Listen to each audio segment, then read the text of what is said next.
All right, guys, I want to make a video about our generator that Abby and I invested in for the camper.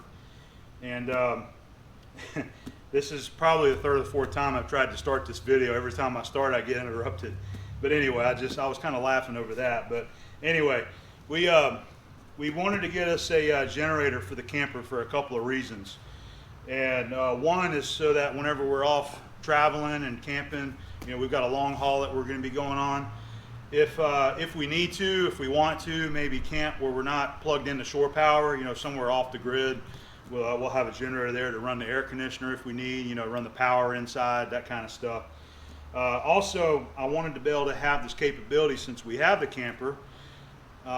If we have a storm come through, such as a hurricane, because we're in hurricane area, if we lose power, we'll have a generator that we can, you know, stay in the camper comfortably. So that's the idea behind it. I decided to go with the Honda, the EU3000, and I've been a fan and a customer of Honda for a very long time. I've always believed in their products. They're the motorcycles. I've had motorcycles and dirt bikes from Honda, and you know, we got the little Honda Monkey. It's just, Honda's a high quality brand. They make great products, and I don't think you can go wrong. This is something that I know that I can get serviced in town. If something happens to it, I need somebody to work on it. This is something that I know can be worked on and can be fixed. There's a couple other out there that I know people buy. You got the Harbor Freight brand. That's a, you know, copy of this, and even Northern Tool, which is actually where I bought this. I got it from Northern Tool. They have their store brand also. I don't remember what it's called, but it's a knockoff of the Honda. But I did a lot of online reading. I read a lot of reviews on customers, you know, people that's already bought this generator, and I didn't find anything negative about it. A lot of people hold this in high regards. It's a high quality unit, and I know that Honda's a high quality, so I think this is going to be a good one to invest in right here. They do make the adapter so that you can adapt two of these together. So if you need a total of 6,000 watts, you could do that. Our camper only has the one air conditioner in it, so I feel confident that this is going to run our camper just fine. If we're going to be running the air conditioner and maybe we want to use the microwave as well, we'll just simply turn the air conditioner off, use the microwave, then turn the air conditioner back on. So I'll be testing that out to see, you know, how it works, but I think this is going to be just fine. A lot of the reviews I read is that people were saying the same thing. If you have one air conditioner, you're going to be fine with just this one. But if you've got one of those units where you got two ACs, this is not going to work for you. You're going to have to go up to about 5,000 watts of power to make that happen.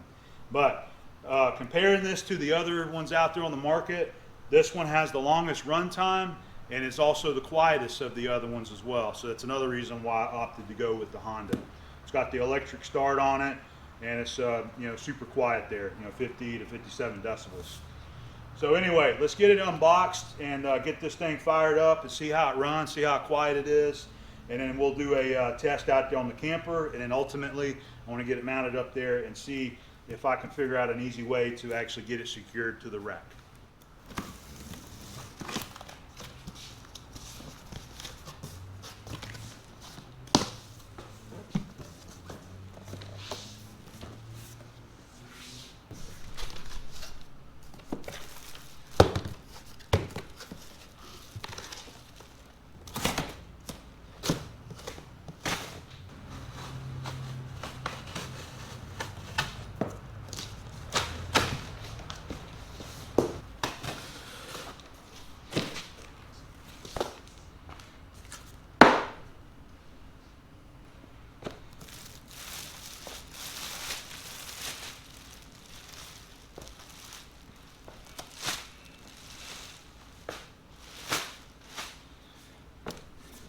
Ain't nothing like a brand new Honda. It's got the rubber feet that it sits on there. I just wanted to look to see if we can mount it somehow. I'll do some more checking, obviously. It did not come with oil, so I did pick up a couple of quarts of oil. And it even's got the tag right there, no oil and engine, and they were right. They said that it did not come with oil in the box either, so something to keep in mind if you pick one up. Got to get you a couple quarts of oil. All right. We'll just pick it straight up right over here onto the table here. Give me something harder. Well, it's a little bit stout to try to pick it up by yourself, so I'm glad I got you around here to help, or I had to get the old cherry picker over here. What do you think? I'm happy to help. I think it's awesome. Pretty sweet.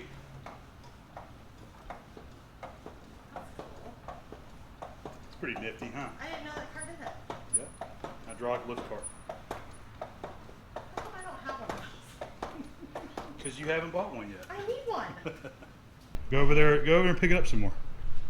You just push the thing? Just push the pedal down. Yep, see? Nothing to it, is it? No, and I really do want one of these. How far up do I need to go? That's good. See, now everything's right here. Yeah. Right here at arm's level, so we can do our oil and fuel and fire it up. Fantastic. All right, here's the, on the back of the generator, this is the access door for the oil, where you add the oil to the crankcase, and this must be the drain plug right here. I read in the book, it didn't actually say how much oil, it just says fill it to the fill line here, the top of the dipstick. Going with some 10W30.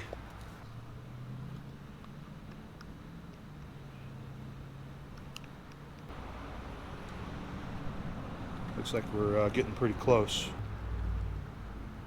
Yep, you can see the oil right there. So it's coming right up to the bottom of the thread right there. So I think we're good to go.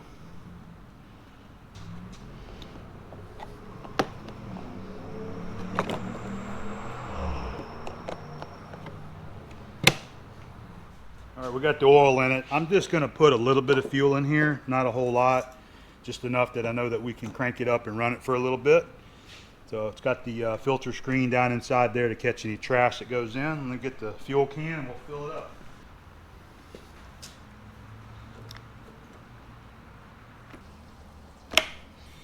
All right, I'm just seeing the fuel gauge over on this side. It's coming in a little bit, so I'm just going to stop right there.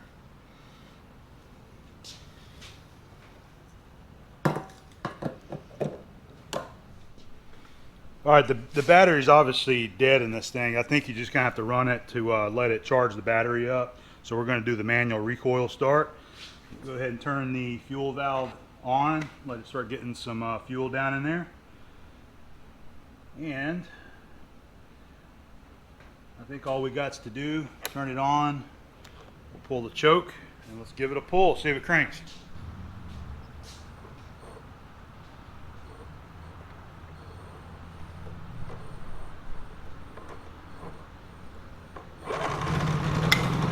Look at that. First pull.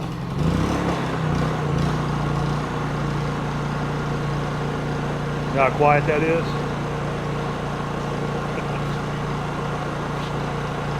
Exhaust on the back side there.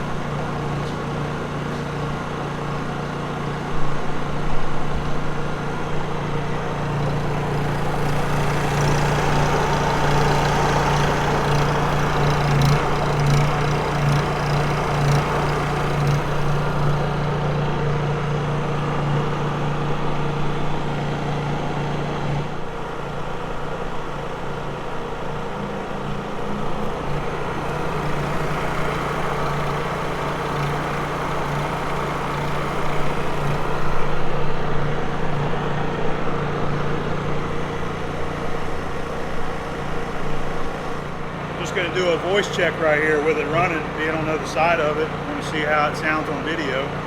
I'm real happy with how the decibel level of this thing right here. And it's got the eco switch as well, the eco throttle I mean. That's eco throttle on, and it reduces the speed of the engine there whenever you're not using it under a full load there. And it's supposed to automatically go back up to the proper RPM level whenever it hits a load. But if you're using it for full power, keep the eco throttle off.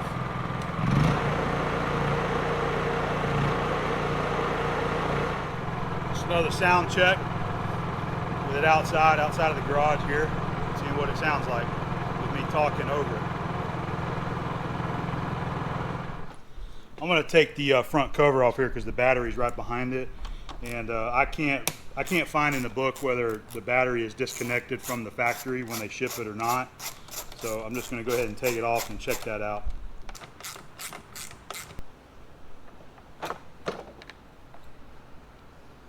Ah, yes. Okay.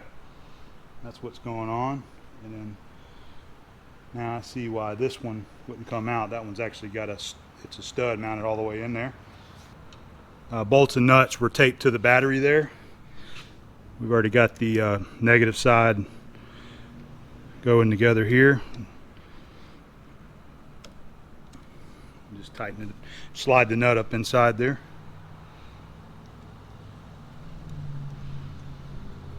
Actually, I'll probably go get a little wrench and make sure that these are tight. I don't know if this is going to have any juice. Let's try it real quick and see if it actually will start it up. But I think we're going to have to maybe charge it a little bit. So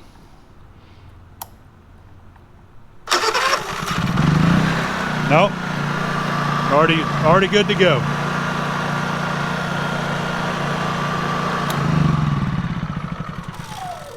Perfect. Tighten our cover up, and that's going to be about it, I believe. I was surprised that the battery's already got the juice to it, but I guess maybe it's fully charged from the factory, you know. But anyway, we're going to from here I'm going to get this buttoned up, and I want to actually take it out and do a test on the with the camper and see how it actually does. Test it out and make sure it's going to run our AC. And we're probably going to have to wait a couple of days on actually getting to that part of the footage. It's getting close to evening time. We've got something to go do this evening, and then tomorrow we've got another little family thing to do at my mom's house. So Sunday, a couple days from now, we'll get this thing outside by the camper and we'll do our test.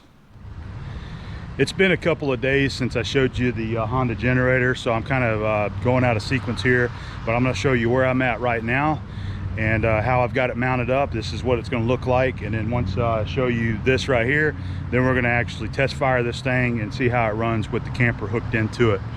So kind of give you a rundown. I wanted to go ahead and get this generator mounted up there. I was hoping that my gas can was going to work, and lo and behold, all of my measurements worked out just like I was hoping it would. So I've got a couple of stainless steel bars that I just machined this morning as little hold down clamps to hold this down. I don't have it bolted down very tight. This is all just mock-up because I'm going to order all the stainless steel hardware for McMaster today. I just wanted to get everything on there and make sure I had what I needed. We'll get stainless steel bolts, flat washers, lock washers, and lock nuts to go on this, and that'll hold the feet down to the trailer tray right here. Okay, I'll give you a little shot of that in a bit. So this is a cover for the Honda EU3000 that I bought off of Amazon. I should have it on my Amazon store if anybody's looking for a cover. It's just a cheap cover. It didn't cost very much, probably less than $20, but I bought that a couple of months ago.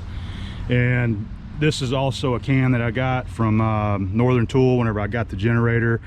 This is a nice can, made in USA. It is a little pricey though for that one right there, but I like the way you can actually empty it from the spouts on the other side, and you turn that down and then fill it. I think I showed filling the generator with it. So I'll just use a couple bungees to hold the can in place right there, and also another bungee on top of the cover just to make sure that the wind when we're traveling doesn't blow this up. It's elastic on the bottom and it wraps all the way down to the feet, but I'll just make sure I have 1 or 2 straps on there just to ensure it doesn't blow off whenever we're driving. Okay, so it looks really good. I'm real happy with it. This is exactly what I was wanting to do. So now we have our gas can stored up here out of the way. I don't have to move it in and out of the truck. Down the road, when I have some more time, I will investigate some of the propane conversion kits, you know, to hook into it. I just don't know if it's necessary right now because this is not something that we're going to be running all the time. But I wanted to be ready in case we do need it. All right, so we'll uncover it, and we're gonna fire it up and see how it does. All right, let's fire it up and see how it acts up here on the trailer here. By the way, there's a better look at my flat bar. These are some stainless steel flat bar that I had. They're 2 different sizes because that was all I had of each one. I didn't have enough of one to make 2 clamps, so you gotta that one was 1/8 thick, this one's 3/8 thick, but I mean, it's gonna do the job. It's just to hold it in place and kind of secure it from somebody grabbing it off there. So let's go ahead and turn it on, and we'll choke it.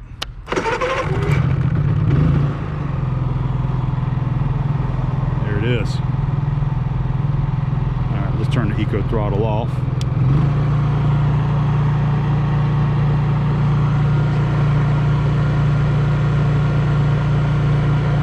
Very little vibration with it actually running with the eco throttle off. Now, pretend you're another camper. We're not hooked into shore power. We're up in Colorado next to a river somewhere. You can barely hear that over here. Chances are you're not going to be this close to a camper out there anyway if you're sort of off the grid somewhere. Pretty cool. Over here where we actually hang out by the camper. All right, this is where we're usually sitting, right? You can barely hear it. I know that it's running, but you can barely hear it till you walk out here. All right. So what I'm going to do is go ahead and get the cord. We're going to unplug it from the shop here, and I'm going to plug it in here, and then we're going to go in and turn the AC on and see how everything works hooked into the generator. Okay, I've got a little adapter. It's going to go here. It's for a 30 amp plug. Let me see, it was right here somewhere. We got this guy right here, just 30 amp adapter for RV. So we will be running on 30 amps off this generator here. We got our 30 amp cord plugged into the adapter there. I'm just going to show you that real quick. This is a 30 amp extension cord that I have that goes along with my 50 amp cord, and you can see we're just coming back here.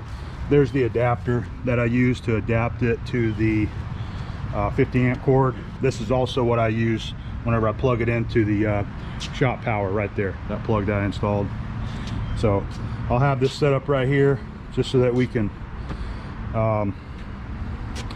I still have to run this right here because I don't actually have an adapter that's going to go into here that'll plug into the 30 amp. So we're just going to use this setup right here. That'll be all coiled up nice if I'm actually using it. So we've got everything turned off in the camper. Let's go ahead and fire it up.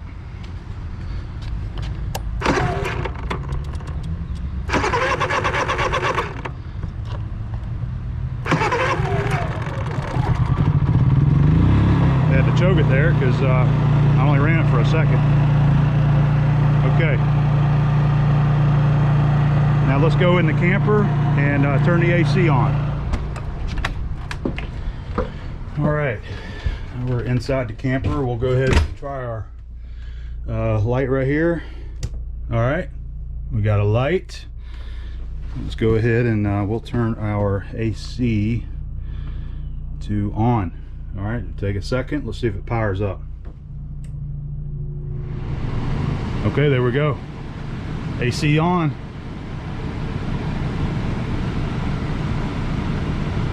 It wasn't kicking on at first because I guess the thermostat was up too high. It was already 78 in here, so there we go. The compressor just kicked on. That was the fan at first. So let's go outside and we'll check out the generator running.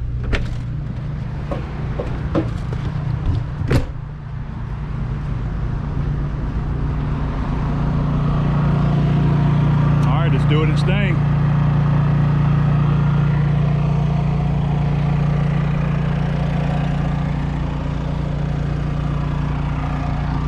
Looks like this is going to work out just fine. We got our AC running. We'll have a few lights on whenever we're inside there. So I think we did pretty good. I'm real happy with the setup.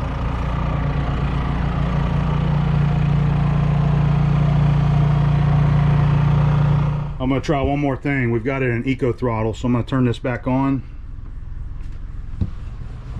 All right, I just missed it. It's it revved up a little bit, but not full, because the AC finally come on.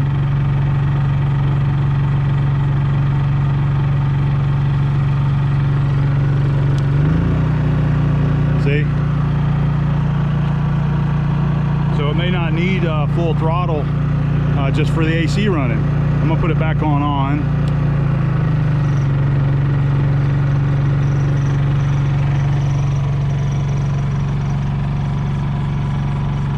There's actually less vibration with it full throttle than where it's at right now.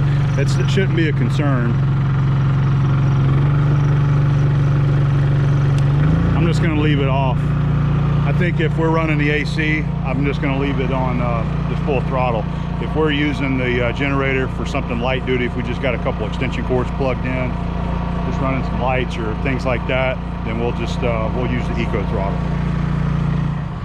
All right, guys, I think that's going to be the end for this video here. Getting the Honda generator unboxed and get it mounted up on the camper. Just got a couple little tweaks to do with our bars. I'm going to get the hardware ordered today. It'll be here tomorrow, and I'll get it bolted on later this week before we go. So we are getting ready to head out of here, and we have us a nice big trip planned. We are going to be going out west. We have a lot of destinations. We have a couple weeks of business to take care of first. And then once we get the business taken care of, we're going to be up into the Rocky Mountains. And I'm really looking forward to that. It's going to be a lot cooler than down here in Florida. But we have some new destinations that we want to go and see. So we'll be able to go and stay at different campgrounds, you know, for a few days, up to a week at a time. And you know, while we're there, we'll be doing some of our editing. I'll be doing some filming for the Adventure Channel and some of the places that we go. And we're really looking forward to it. It's going to be a lot of fun. I'm thinking that I'm going to have a little bit different upload style when I do these do this longer trip. I may do shorter, less edited videos to where I can just kind of throw some clips together from the day or maybe the past couple of days, and then upload it up on YouTube just to kind of share with you guys, almost a little bit more of a vlog style of uploads during this trip, instead of taking a full-blown video and then having to edit it and then plan it out later on. We may do a little bit more vlog style as we get on this trip. I think it'd be a fun way to share things with you without spending a whole bunch of time at the computer editing every day. All right, so we're gonna sign off. The Honda's running there behind me. You can barely hear it. You probably hear the cars more than you hear that generator there. But we're looking forward to it. I like to find a place somewhere along the route. Maybe we can pull off to some nice campground off the road next to a river, and be able to have our camper and enjoy it, you know. So anyway, hope you guys enjoyed. We'll see you real soon.